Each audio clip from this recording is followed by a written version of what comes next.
तो दोस्तों क्लास शुरू करने से पहले एक बार आप सभी क्लास को फटाफट शेयर कर दीजिए अपने दोस्तों में, ताकि जिन छात्रों को यहाँ पर पढ़ाई करनी यानी कि कंपटीशन की तैयारी में बैठना है सो वो क्लास कर सकते हैं। दोस्तों क्लास को आप लोग लाइक कर दीजिए, शेयर कर दीजिए, चैनल पहली बार है तो चैनल को सब्सक्राइब भी कर लीजिए। दोस्तों जो नए स्टूडेंट है वो हमारे व्हाट्सएप ग्रुप से भी जुड़ सकते हैं। 9451094356 ये मेरा व्हाट्सएप नंबर है। आपको इस पर आपका अपना नाम और किस चीज़ का प्रिपरेशन करना चाहते हैं वो आप कमेंट में कमेंट कर दीजिएगा, ठीक है। अब दोस्तों बात करते हैं कि किसी भौतिक राशि की बीमाएं किसे कहेंगे, कैसे करेंगे। तो परिभाषा ध्यान सुनिएगा, पहले हम परिभाषा आपको बताते हैं, उसके बाद फिर हम आपको मात्र 10 सेकेंड में किस तरीके से बीमा निकाला जाता है हम सब कुछ सिखाएंगे, ठीक है। परिभाषा ये कहता है किसी भौतिक राशि की, ध्यान सुनिएगा, कि किसी भौतिक राशि की बीमाएं वे घात होती हैं, किसी भौतिक राशि की बीमाएं, साथ में आप नोट करना चाहते हैं तो कर सकते हैं, बीमाएं वे घात होती हैं जिन्हें उस राशि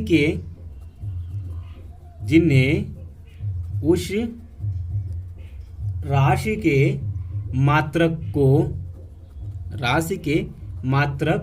को व्यक्त करने के लिए या प्रदर्शित करने के लिए मूल मात्रकों पर लगाते हैं। किस पर? मूल मात्रकों पर लगाते हैं। अगर आपको मूल मात्रक नहीं पता है या भौतिक राशि का मूल मात्रक, व्युत्पन्न मात्रक क्या होते हैं, तो इसका जो फर्स्ट क्लास है वो आप देख सकते हैं। आपको लास्ट में स्क्रीन पर ही दिख जाएगा कि वो कौन सा क्लास है, उसको भी आप ज्वाइन करके देख सकते हैं, उससे आपका बेसिक क्लियर हो जाएगा, ठीक है। तो परिभाषा ये कहता है कि किसी भौतिक राशि की बीमाएं वे घात होती हैं जिन्हें उस राशि के मात्रक को व्यक्त करने के लिए मूल मात्रकों पर हम लगाते हैं। इतना बात ध्यान सुनेगा।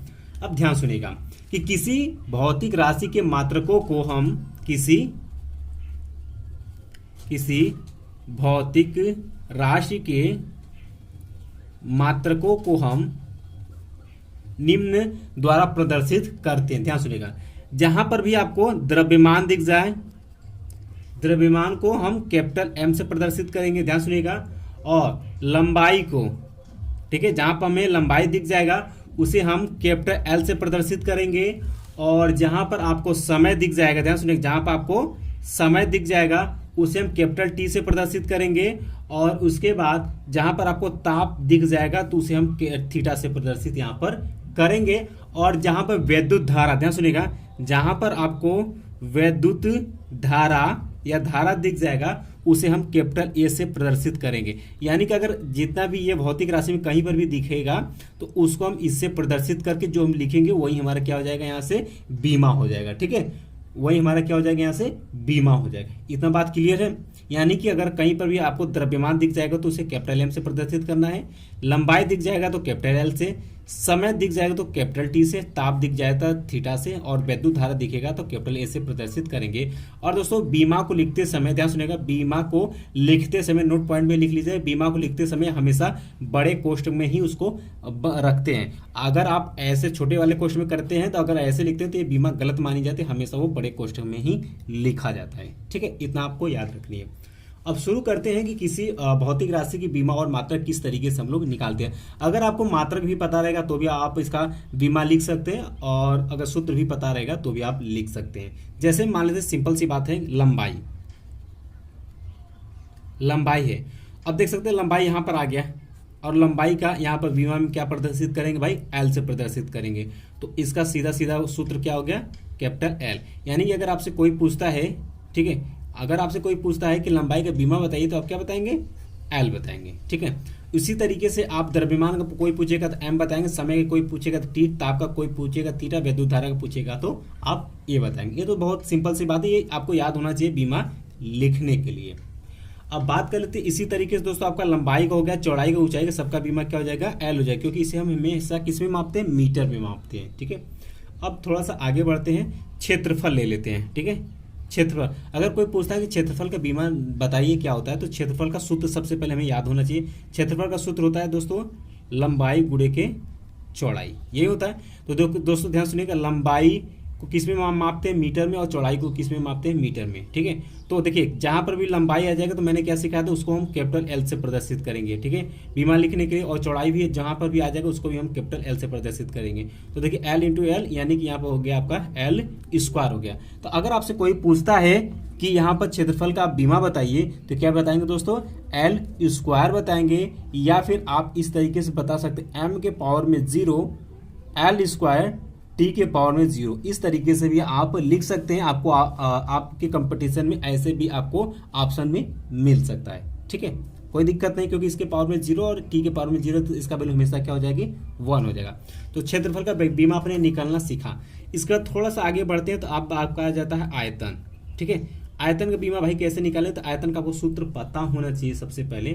तो सूत्र पता होने के लिए सबसे पहले आप क्या करेंगे भाई, आप इसका सूत्र लिखिए, क्या हो जाएगा, लंबाई गुणे चौड़ाई गुणे ऊंचाई, यही हो गया।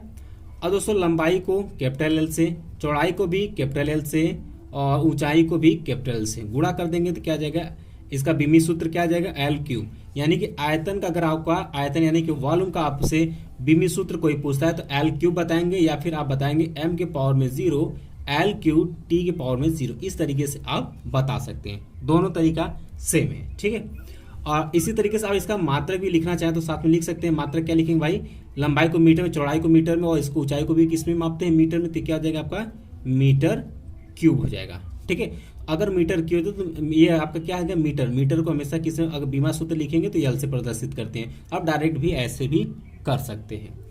आगे बढ़ते हैं, अगले सूत्र की तरफ बढ़ते हैं। अब आपका आ जाता है दोस्तों वेग। वेग का किस तरीके से आप बीमी सूत्र लिखेंगे, तो वेग का सूत्र आपको पता होना चाहिए। वेग का सूत्र होता है कि विस्थापन बटे के समय। ठीक है, विस्थापन बटे के समय अंतराल या समय, यही होता है। तो दोस्तों आप जानते हैं कि विस्थापन एक क्या है, आपकी क्या है, लंबाई से मतलब है, यानी कि विस्थापन क्या एक लंबाई है, और इसका बीमा क्या हो जाएगा, आपका एल हो जाएगा। ठीक है, और समय का मैंने बताया, समय का बीमा क्या हो जाएगा भाई, कैपिटल टी हो जाएगा। तो यहाँ पर आप कैपिटल टी लिखेंगे, और टी को ऊपर लेकर जाएंगे तो क्या जाएगा, एल टी के पावर यहाँ पे प्लस है तो यहाँ पे ऊपर जाएगा तो माइनस हो जाएगा, यानी कि एल टी माइनस 1। अगर आपसे कोई पूछता है कि वेग का बीमी सूत्र बताइए तो एल टी माइनस 1 हो जाएगा। ठीक है, या फिर आप इस तरीके से भी आप लिख सकते हैं एम के पावर में 0 एल टी के पावर में -1। इस तरीके से भी आपको दिख सकता है, तो आप जैसे चाहे वैसे आप कर सकते हैं। ठीक है, ये वेग का हो गया। इसी के बाद बात कर लेते हैं दोस्तों त्वरण का। ठीक है, त्वरण का निकालने के लिए त्वरण का सूत्र आपको पता होना चाहिए, क्या होता है दोस्तों, वेग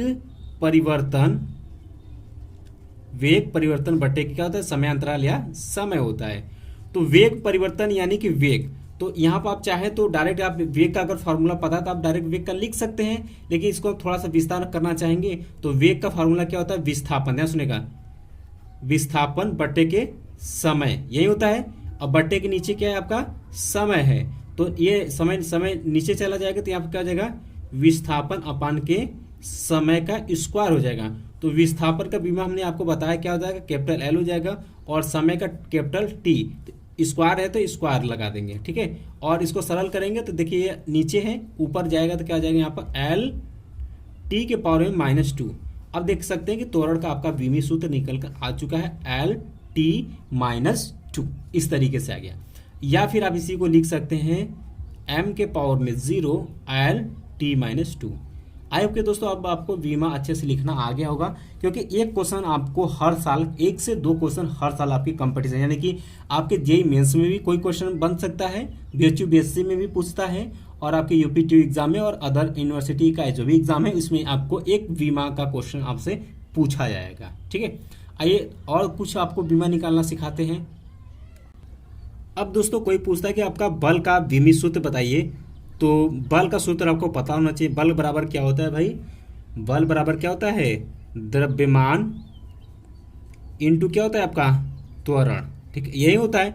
अगर त्वरण का बीमा आपको पता है तो डायरेक्ट आप लिख सकते हैं, या फिर इसको आप सूत्र के माध्यम से खोल सकते हैं। यहाँ पर हो जाएगा आपका द्रव्यमान इंटू त्वरण के क्या हो जाएगा दोस्तों, वेग परिवर्तन बटे के क्या हो जाएगा आपका, समय। ठीक है, और इसको फिर से खोल दीजिए तो क्या आ जाएगा यहाँ पर, द्रव्यमान गुणे के वेग। वेग का फार्मूला क्या होता है दोस्तों, यहाँ पर आपका क्या हो जाएगा, विस्थापन विस्थापन बटे के समय और एक समय यहाँ पर क्या हो जाएगा, यहाँ पर समय का स्क्वायर हो जाएगा। अब आप सभी का बीमा आपको पता है, आप लिख सकते हैं। अब दोस्तों कोई आपसे बल का बीमी सूत्र पूछता है तो कैसे सरल करेंगे, ध्यान सुनिएगा।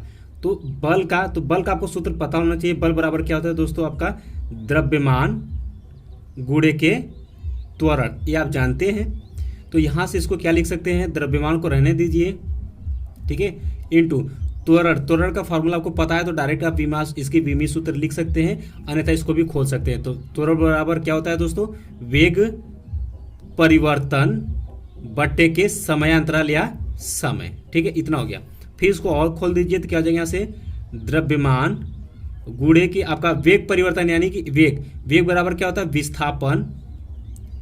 विस्थापन बट्टे के समय और एक समय नीचे पहले से, तो क्या हो जाएगा यहाँ पर समय का स्क्वायर हो जाएगा, ठीक है। अब सबका बीमा आपको पता है, आप लिख सकते हैं। द्रव्यमान को मैंने किससे बताया था प्रदर्शित करेंगे भाई, कैपिटल एम से, ठीक है। और विस्थापन को क्या हो जाएगा, एल से, बटे नीचे क्या है, समय को कैपिटल टी से, स्क्वायर है तो स्क्वायर कर देंगे, ठीक है। अब इसको ऊपर लेकर चले जाते हैं तो यहाँ से क्या हो जाएगा आपका mL/(-2), यानी कि आपसे कोई पूछता है कि बल का बीमी सूत्र बताइए तो आप क्या बताएंगे, mL/(2).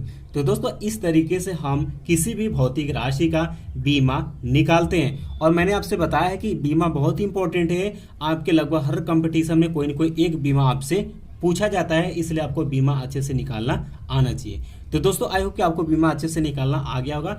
बाकी दोस्तों हम लोग नेक्स्ट क्लास में, ध्यान सुनिएगा, नेक्स्ट क्लास में हम जो इम्पोर्टेंट बीमी सूत्र हैं, ध्यान सुनिए, जो जिस भौतिक राशि के इम्पोर्टेंट बीमी सूत्र हैं उसको कल हम बताएंगे और आपको निकालना भी सिखाएंगे। उतने सूत्र को आपको अच्छे से तैयार कर लेना है, ठीक है। तो दोस्तों अभी तक इस क्लास को आप लोग लाइक नहीं किए, फटाफट इस क्लास को लाइक करिए, शेयर करिए, चैनल पहली बार है तो चैनल को आप लोग सब्सक्राइब भी जरूर कर लीजिए। तो दोस्तों मिलते हैं नेक्स्ट क्लास में, तब तक के लिए जय हिंद, जय भारत।